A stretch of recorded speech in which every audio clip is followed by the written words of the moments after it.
How's everyone doing after that amazing clip? That was so great to see again. I think that was probably my third time seeing that episode. What you just saw was episode 4 of Her Story, the Emmy-nominated web series created by Jen and Angelica and a team of amazing people. So give them another round of applause. As Angelique mentioned, I'm Aditi Hardikar. I most recently was the National Coalition's finance director for the Hillary Clinton campaign, and prior to that was President Obama's LGBT liaison at the White House, where I actually got to work alongside Monique, and shout out to my fellow queer women of color working at the White House. There were many, many of us. And I am so excited to be here with Jen and Angelica and getting to help facilitate the conversation today. I think what is so amazing about this series, for many reasons, not only because it was nominated for an Emmy and has amazingly fierce women as their stars, but I think you tell the stories in such an authentic way. And before we jump in, I just wanted to give you all bios on Jen and Angelica. They have such amazing stories. Jen Richards, on the far right, is a writer, actress, and advocate who works with national organizations and media projects and is a leader and outspoken on a number of issues. She is the co-writer, co-star, co-producer of Her Story, co-producer of the upcoming docuseries More Than Tea and Trans 102 series, and will appear in several upcoming projects, including CBS's Doubt, wow, CMT's Nashville, and the film Easy Living, and Stage 13's 2-sentence horror series. So please welcome Jen Richards. Next is a dear friend of mine whom I've had the pleasure of working with in the past, Angelica Ross. She is president of Miss Ross Incorporated and founder of Trans Tech Social Enterprises, a program to help people lift themselves out of poverty through technical training. And Angelica is a co-star in Her Story, as you saw, as the character Paige, and has been featured in film, TV, and live theater. She's also an advocate, having spoken at the White House, been on The Daily Show with Trevor Noah, and even gave a speech to introduce Hillary Rodham Clinton. So please give it up for Angelica Ross.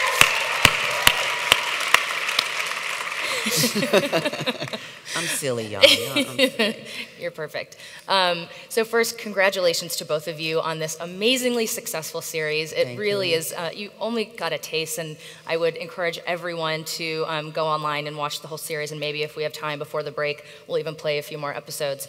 They're each only literally like 8 minutes. We packed so much into 8 minutes. I mean, that was like 9 minutes and 56 seconds, but you know. Exactly. And so, you know, it's a groundbreaking series. It's obviously received so much critical appeal and an adoring fan base. I count myself as part of that. And I think, at least in my opinion, what I think people loved so much about this series is, at the heart of the story, it's about finding love. And though many are made to feel unworthy of being loved, particularly trans people, queer people, and all of us marginalized within those communities, we all deserve love.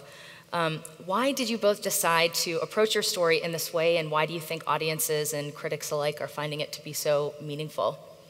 Well, I think it was just, we approached it that way because it was what we were going through. It was our lives. We were living together in an apartment in Chicago, and both single, and you know, trying to navigate that space.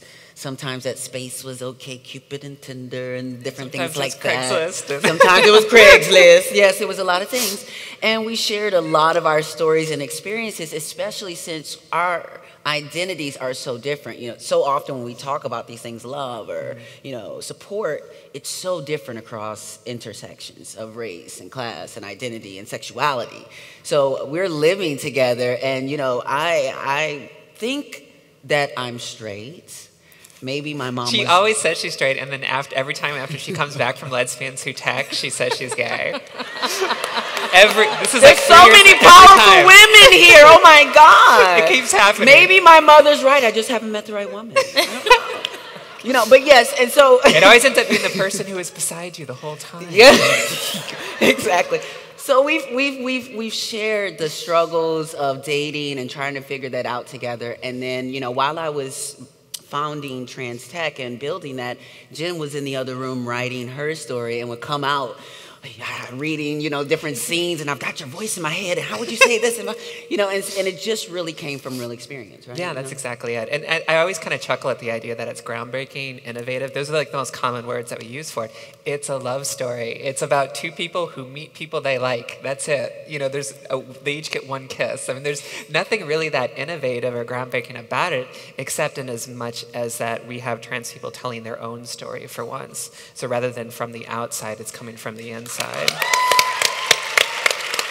And look at the difference, Yeah, look exactly. at the difference. I mean, that's, it's not a transition story. Like 90% of the stuff that we see, in media is a transition story, Danish Girl or Transparent, whatever, which to me would be like as if all of the movies every year, like all the Oscar contenders were coming of age stories, as if puberty was the only thing interesting to talk about. It's like, we go through transition for a couple months and then we have the entirety of our lives to live.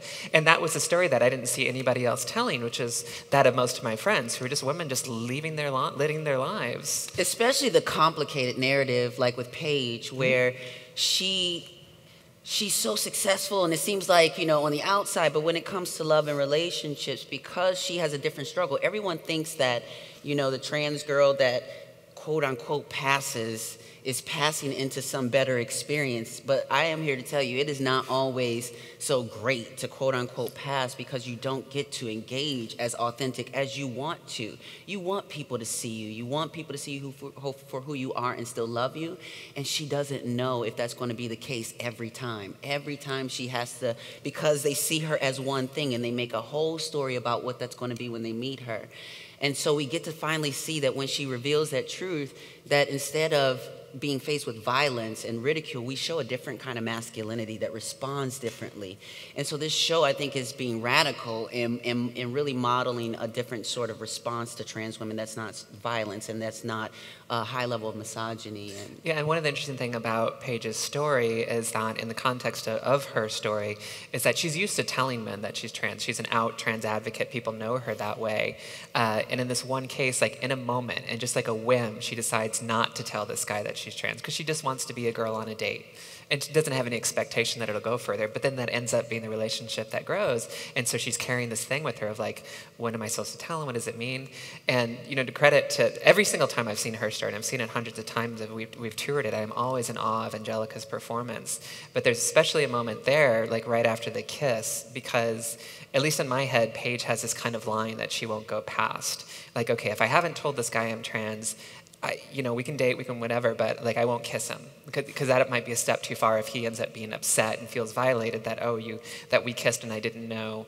And so the look on Angelica's face after he kisses her, that complicated narrative of, oh, this is so beautiful, it's organic, it's natural, it's circumstantial to the way we feel each other, but there's this bit of information that could change everything, and she has to carry that with her. And I think Angelica packs all that nuance just into, a look in her face. Definitely. Yeah, I mean, the acting is so on point. And I want to go back to what you both were saying about having, putting the agency of telling stories back into the hands of trans people instead of, as you said, a lot of these stories are told for trans people. Yeah. All marginalized people, really. Well, yeah. True, exactly. It cuts across tons of different intersections and identities. But what I find so wonderful, and I would love to know what sort of the process was, but there are so many issues that you all pack into these episodes, right?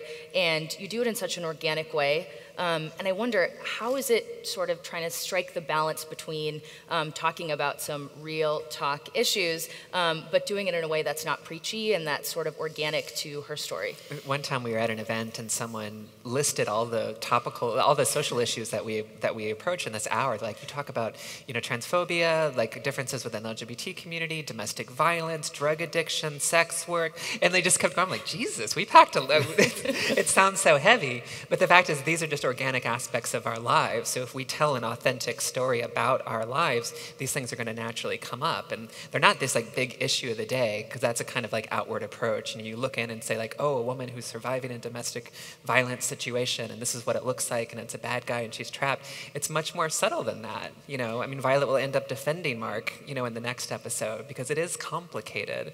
And so we just try to kind of get that authenticity from the inside. And there's also the authenticity around how do our lives really authentically in the lines that divide us within the LGBT community, what happens when we bump up against those lines? And really, Jen had an experience as someone who, can I say that you identify as a lesbian, bi, No. or something? No? Oh, sorry. I already said it. That's really loud. But yes, Bi, yes, I'm bi. As a bi, okay. Bi. She's not comfortable with lesbian, as I think maybe bi is. Okay, I'm talking to her. No But bi basically- erasure up here, Angelica No, Ross. no. This is something that we talked. I have issues around it. Yes. But anyways, when she basically came into contact with the lesbian community with a project that she was working on, she brought some fears into her place about what that would be like. And Laura, who plays Allie, was thinking, well, this is ridiculous. Why would there be any issue? And then there is. When we start talking about it, we see that these TERF folks show up. Like, even when we put out the show, we have folks who attacked AfterEllen.com and all these places for supporting our show because they felt like... Coercive rape is the word that they, like, if a lesbian asks me out, other lesbians say, not only is she not a lesbian, but I am being like a male sexual aggressor. And I've internalized that for so many years, you know, as I like kind of came into queer women's spaces and wanted to respect boundaries and understand that people often come from a traumatized place. But then I also end up internalizing it. And part of the reason that I've always been really hesitant to like label myself in any way as kind of lesbian, because I know as soon as I do, someone's going to say, no, you're not, because you're not a woman. And so I just kind of avoid it. I mean, it's a problem in the lesbian community, right? In cis lesbian communities, especially if you think about the Michigan Women's Festival and all these things that, you know, get to decide who gets to be a woman. And I think it's something that our community really needs to take a closer look at. And I think, you know, what her story does to expose the, you know, sort of ugly underbelly of the character Lisa and sort of the really problematic language she uses to talk about a trans woman and, you know. But what you will see too, if we get the chance to continue to tell more of this story, is that it's across the spectrum of our community. So it's not just within the lesbian community that also still has problems with trans men and not really affirming trans men and thinking that we're losing our butches and all these sort of situations, right?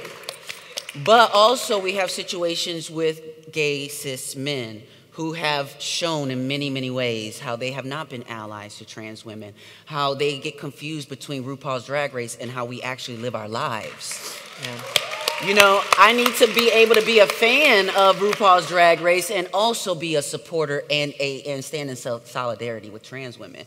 That's what we need when this is bringing up that conversation, and it's doing it in a way that really just reveals what it's like to really be in relationship with trans people. And it's not a single intersection either. This isn't just about being trans, because, you know, we're very much of this kind of intersectional mindset. You can't reduce any of us to, you know, a single factor.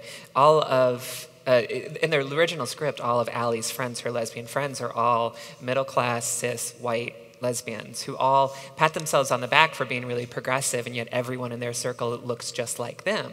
So there's a lot of intense like racism and classism and, you know, not only transphobia, but fear of sex worker and all these complicated issues within the community, and we wanted to talk about that. But it's not always from a place of people deciding ahead of time that they're against something. Like Allie says in the monologue at the top of the episode, which is her article on trans people, is I always thought myself on the progressive side of every issue.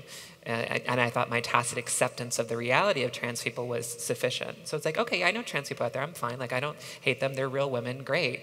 But I never questioned their total absence from my world. And I'm often the first trans woman in many of the queer women circles that I've moved in. And everyone's very accepting, and I've never really encountered any issues within the circles of my friends. But anytime I ask the question, well, have any of you ever dated a trans woman? Not once has anyone ever said yes. I know that there are exceptions out there, but I'm just saying in my limited experience, it just doesn't occur to them. And so it's really easy. It's like saying, like, well, I'm not racist. Like, I have no racist attitudes, but I don't interact with any black people. You know, it's really easy to not be racist if you never have to deal with difference. Yeah, and I think when you and I spoke maybe last week, you were talking about how you know, when you're approaching this project, really talking about personalizing rather than preaching. And yes. I mean, just sort of depicting the humanity, right, I think is radical and revolutionary in itself, whether it's Paige or Violet stories, or even just getting to hear Allie, the cis lesbian character that you were referring to earlier, getting to hear her inner dialogue and sort of how she's thinking about her attraction to Violet's character and what that means. And I thought it was so beautiful and earnest and authentic that, you know, she was talking to her friends and says, well, if I'm attracted to a trans woman, does that make me less of a lesbian? And then later you see Paige and Violet, both of your characters, having a conversation, and your character Violet is saying, if I'm attracted to a woman, does that make me less of one? Yeah. And I just thought that was such a brilliant sort of dialogue, and you know, thinking about the kind of categories and labels that society puts on us, but that also sometimes we put on ourselves. Absolutely. And how it interferes. I mean, the whole point of having, like, part of the reason you identify as like lesbian or gay is in order to create an instant community for yourself and find partners. But what happens when those very labels prevent you from getting the partners that you actually have a kind of resonance with? Right. And those are really interesting complications. And the whole idea of, is it lesbian to date a trans woman, or if a trans woman likes a woman, does it evoke some kind of like male privilege or something like that? I mean, there's an easy answer for those things. We have the progressive PC answer of, you know, yes, no, you know, it's very clear. But as an artist, I'm interested in the complications of that, what it actually feels like, the situation. Because obviously, I'm very much like, yes, trans women are women. It's still gay if if a lesbian likes a trans woman, etc. But on a practical level, when it comes to me dating, you know, then I get terrified, and all that trauma kind of comes out, all that kind of self-consciousness, all these kinds of questions. You know, like my character says in one of the early episodes, I start noticing how big my hands are compared to another woman's. I start worrying, like, are people listening to my voice and clocking me as trans, and what does that mean? So all these things are real, complicated human things, and speak to the fact that desire is apolitical, it's amoral. You know, it goes beyond our nice little tidy progressive boxes. Yeah. And the complication in that my character Paige, her identity as a woman is somewhat also affirmed in the contrast between her body and a male's body, you know. So and those are complicated issues too. Which is heteronormativity. Exactly. So just really not just blindly accepting that, but really understanding that there could be a real nuance to it, and just really living in the experience of it. Yeah. I want to switch gears really quickly. Because I've got to fly out. Oh my God. Oh gosh, really? Yeah. When's your flight? We got time. Okay. I never know where Angelica is at any given day. She's just like everywhere. Y'all, I got projects galore coming up, y'all, really. She does. I wanted to quickly ask you, since we are at Lesbians UTech, we're talking about inclusion and intentional inclusion and what that means. I think you all have a pretty unique and interesting team, and sort of your intentional inclusion, and can you speak to that in terms of the project behind the scenes? Well, I mean, filmmaking, like most industries, is predominantly male, you know, predominantly like straight cis men. Particularly the technical aspects of film. You know, most directors, most of the cinematographers and their crew, you know, the big producers, etc. Our entire casting crew was 80% women, and half of those women were LGBTQ identified. Which is really, really powerful. And our entire leadership team, all of our executive producers, directors, writers, the stars, were all women and all queer. So, yeah. And it really was to combat the idea that we weren't there. You know, people kept saying, oh, we'd have this director or writer or whatever, but we can't find any trans women of color or, you know, women to do this. And we're like, we're right here. To like listen to directors say that, well, there aren't any trans actors. Like, are you fucking kidding? So now we can at least show them something. Like, here's something that we did. And I think it's fair to say that this isn't something like, oh, that's nice. Look, trans people did something on their own. That's really cute. I think the quality speaks for itself. It just so happens to have been done by trans people. Tech companies take note. That's pretty amazing. And then, you know, I think talking about this show and watching the show and sort of all of the discussions that come around it could not be more timely right now. Right. And I think you two would vehemently agree with me that art has a really powerful way of influencing what is right and what people care about, and furthering on social justice, whether it's, you know, Busta Rhymes and A Tribe Called Quest using their Grammy performance to call out racism and Islamophobia and anti-refugee sentiment, or Queen Bee last year at the Super Bowl halftime show giving a nod to Black Panthers and, you know, calling out police brutality. I think art has a really beautiful and powerful and unique way to tell a story. And we just saw last week of this new administration that is seeking to rescind protection for trans students who want to use the bathroom at schools and all the implications that come from that. So can you kind of speak to what you think the role of her story might have in this ongoing discussion and this ongoing friction between progress and taking us back? Angelica and I both, our background was in social justice work prior to doing Her Story, and we've been doing that for years, and that was the context under which we met. And art was something that we had loved as kids, and then as we came out as trans, we became innately politicized because our bodies are politicized in ways that extend beyond our consent. So we're kind of like forced into that work just in order to survive and also, kind of make things better for other people. Her Story, in a way, is actually another strategy for approaching the same issues. I mean, the issue that's been consuming me for the last 5 years has been the murders of transgender people, specifically Black and Latina transgender women in this country. And I spent years, studying the issue, talking to survivors of violence, engaging this issue, trying to figure out where it can be disrupted. And it's an incredibly complicated issue that not only talks about race and class and gender, but also sex work criminalization, economic opportunities, bullying in school, ousting from spiritual communities, family rejection. And it's like, where do you even go from there? And so for a long time, I was kind of looking for that like Archimedean point of leverage. Like, okay, where can I use my particular skills in one single point to make the most significant difference?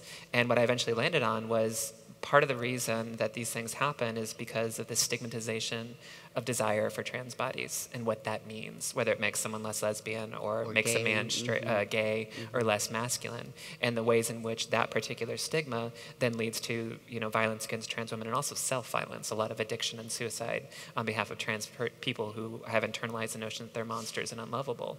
So by normalizing desire for trans bodies and by creating a kind of aspirational model for responses to disclosure, that's my hope to kind of like strategically, get at the core of this issue. Yeah. So that's just one example of like the way that we can use art as a way to change. And I would also, yes. yes.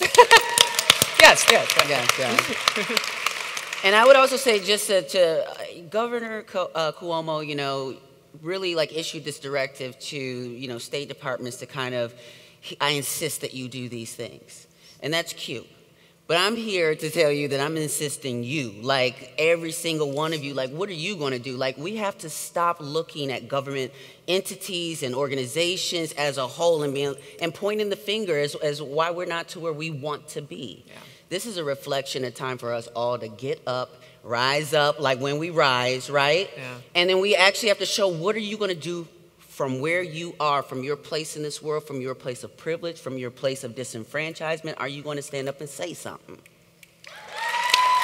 And we can do far more in solidarity together than we would achieve by fighting within ourselves. Yeah, absolutely. Yeah. Amazing. How are we on time? Can we have some audience questions? Are we able to do some audience Q&A? I do have to kind of. I'll take thumbs up, thumbs down. Do it. You guys want to ask questions, right? Okay, who's got a question for Jen and Angelica? It's really hard to see. If it's one for Angelica, ask it quickly. Yes. I see a hand right there. I can always see a question. Could you stand up and project?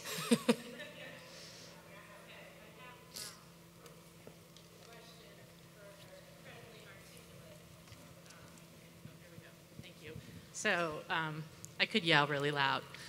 So in this safe space, I have a question of ignorance. And you guys are so great at being ambassadors for your community. And this is a question that I have for minorities in general. How do you, as an ally of anyone, let them know that you're an ally without being intrusive? In other words, anywhere, any public place, offer to help to go to the bathroom, offer to whatever. How do you just give the signal that, I'm here for you without like getting in their personal world or invading their privacy? Any ideas? For me, I always, allies just have to recognize what space they're in. And that if you are an ally, you are there to be of service and support, not to take up space, not to take focus, and that's a lot of times what happens. So with an ally, it has a lot to do with listening. And starting with those sort of questions of discovery that allow folks to give you their story in pieces that they sort of are giving, that they want to give. You know, I get to disclose when I want to disclose what I'm dealing with, where I'm at, where I'm comfortable, and not pushing beyond that. So it's a really, for me, it's always a really interesting dance of showing your presence as an ally, whether that is the asking pronouns or delivering your own pronouns. And when you come into spaces, you say, oh yeah, hey, my name is Angelica. I go by she, her, and hers. You know, and if you're doing that in a group space, you've automatically signaled to the rest of the room that I am in support of gender fluid identities. I have a kind of harsh attitude towards questions like this, and this isn't, since it's a safe space, I just want to be real. I don't know what the fuck ally means. I really don't. Like, when people say that, like, what I hear when people say, how can I be an ally, what I hear is, here's a person who's really anxious about being perceived as a good person. Which, if they are anxious about that, they probably already are. So, like, they don't actually have to even worry about it, because they already want to do the right thing. What I want to see in the people around me is just support. I just want to see action. You know, that's, and whatever that entails, which is circumstantial, and I can't ever tell anyone, this is how you need to act in X, Y, or Z, because it's unpredictable. I mean, if I, like, told Angelica, like, oh, I'm a black ally, she'd be like, bitch, what the fuck are you talking about? Like, what does that mean? I'm like, girl. No, but you know, but like, I've had friends in New York, you know, black girlfriends, like, shove me in the street, go like, get us a taxi. Like, okay, like, that doesn't make me, but, gotta use it, right? I mean, that doesn't make me an ally, but it does make me a friend. You know, I want friends, I want colleagues, I want employers, I want people who donate money to trans-led organizations and share trans projects, and just treat us as people, as like full-fledged people. And when you do have a question, when you do have some kind of anxiety, you know, to ask it, and ideally to ask informed questions, because there's so much information out there. We can kind of get a baseline and then, you know, push it a little bit further. It's just the whole, like, ally or transphobe or TERF, like, all these things for me stop conversation rather than start them. So I just want to, like, talk to you as a person, and if there's a, you know, a specific concern you have or I have, we can go from there. I appreciate that. Thank you. Okay, I gotta run that. So on that note, Angelica needs to Y'all can embark continue the on her conversation. next event. I love talking, I could stay. She will talk y'all to the, yeah. But it was wonderful. I want you to stay tuned on, you know, at Angelica Ross on Twitter, at Her Story Show and all that stuff. But if you stay tuned, it's going to be a whole bunch of stuff, y'all. It's, you know, she's such an obvious star, but, you know, 3 years ago, like, we're just two nobodies, like, living in an apartment in Chicago, and I'm just, like, looking at this, I'm like, how the hell are you not famous? Like, you're, like, every room you walk into, you own, and it's just been so great to, like, finally see her get this kind of reception. Agreed. I think we will have time for one last question. Sure. I'll try to keep my answer under 5 minutes. And I'm going to sit next to you, because this is weird now. You're such a good ally.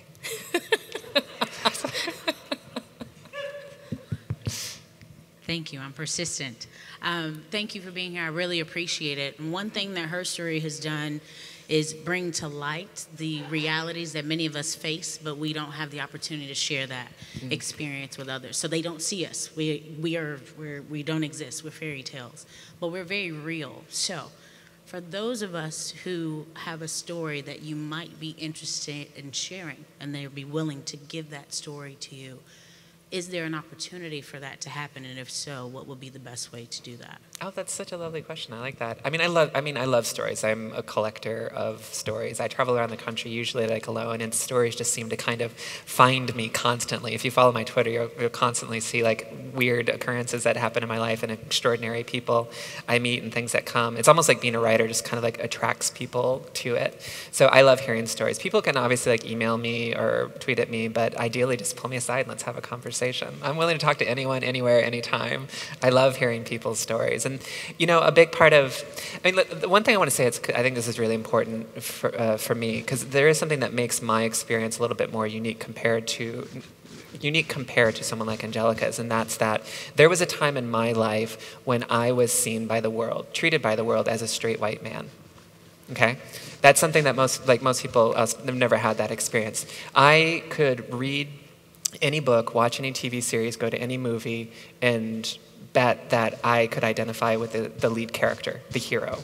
I could walk into any room and know that my voice would matter, and I could walk anywhere at any time and know that I would be safe. And I didn't know any of that until I lost all of it. And in the course of that change, in the course of my friendships changing, my focus changing, the way that the world, started treating me differently, was a profound realization of both the limits of my perspective, my own desire to talk across difference, especially in order to understand all those differences, and then use that storytelling and use the privilege that I was given by being raised as someone who was taught to speak out and that their voice mattered, and to be ambitious and to be bold, and then to use that privilege to show the world that I know what the world can be like when you privilege a certain part of the population. So how extraordinary would it be if we provided everyone with the opportunity to share their story and be as great as they could possibly be. And that happens through storytelling.